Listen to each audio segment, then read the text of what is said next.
Le français est une langue étrange par certains côtés. Et le passage de l'oral à l'écrit correspond à un sevrage plus marquant que pour d'autres langues. Dans la plupart des cas, l'apprentissage de l'écrit dérive de l'oral. Il n'y a pas de surprise. C'est simplement un moyen commode de conférer un support visuel à l'écrit, à l'oral. Dans le cas du français, c'est différent. L'enfant qui apprend à parler le français s'aperçoit, en apprenant l'écrit, que l'oral n'est pas fidèle à l'écrit. Il y a des tas de particularités de l'oral qui sont décalées par rapport à l'écrit. Je s'aperçoit par exemple que à l'oral, il y a des lettres et des sons qui n'apparaissent pas et qui correspondent néanmoins à des formes écrites.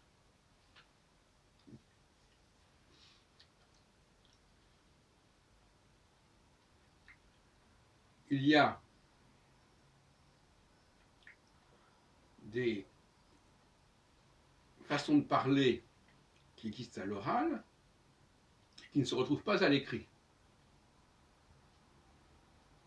Donc le passage de l'oral à l'écrit, c'est quelque chose de fort en français, beaucoup plus que dans la plupart d'autres langues, comme l'allemand, comme l'italien, comme l'espagnol. Il n'y a pas ce problème à ce point. Prenons quelques exemples, mais tout le monde les connaît. À l'écrit, à l'oral, on va dire « il mange ». Il va falloir se débrouiller pour comprendre si c'est un singulier ou un pluriel. À l'écrit, la marque est différente, c'est clairement indiqué singulier ou pluriel. Quand je dis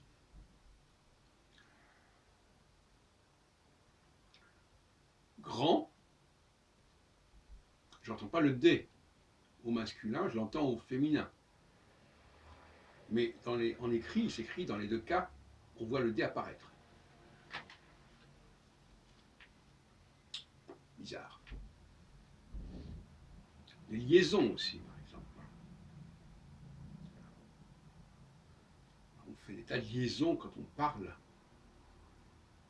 On relie les mots entre eux, comme si c'était d'un seul et unique mot.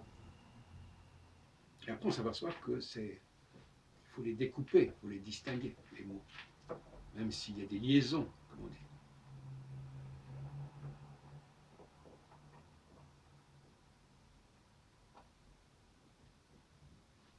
C'est un exemple, tout le monde les connaît.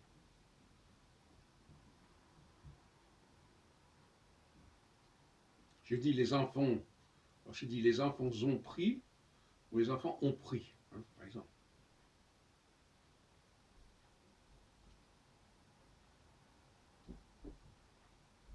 Ils mangent un steak ou ils mangent un steak, par exemple. A contrario, l'hébreu, on a l'oral,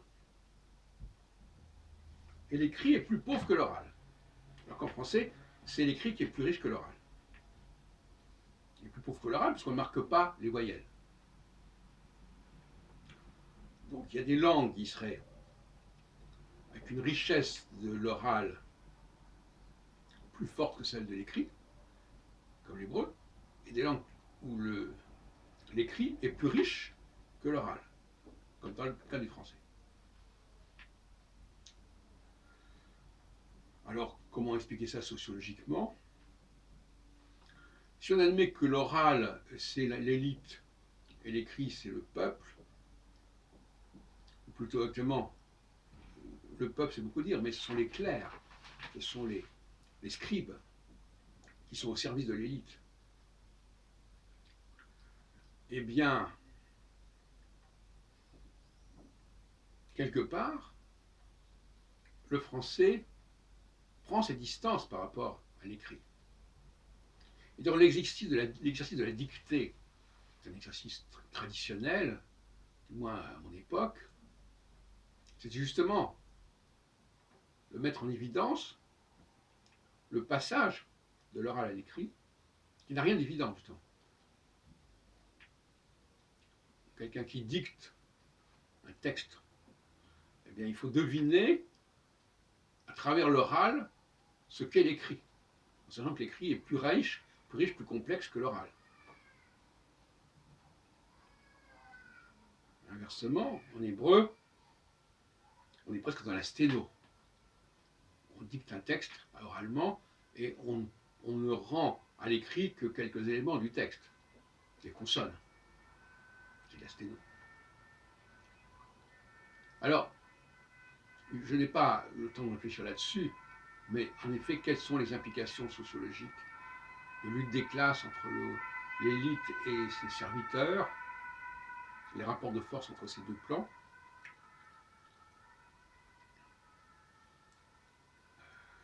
Quand l'écrit est plus riche que l'oral, ça veut dire que le serviteur n'est pas sur le même plan que le seigneur. Le seigneur se permet de parler d'une façon étonnante quelque part. En tout cas, il est libre, il est plus libre, il se libère par rapport à la contrainte de l'écrit. Cette notion de liberté est importante. Alors que dans le cas de l'hébreu, c'est celui qui écrit qui se libère par rapport à la contrainte de l'oral.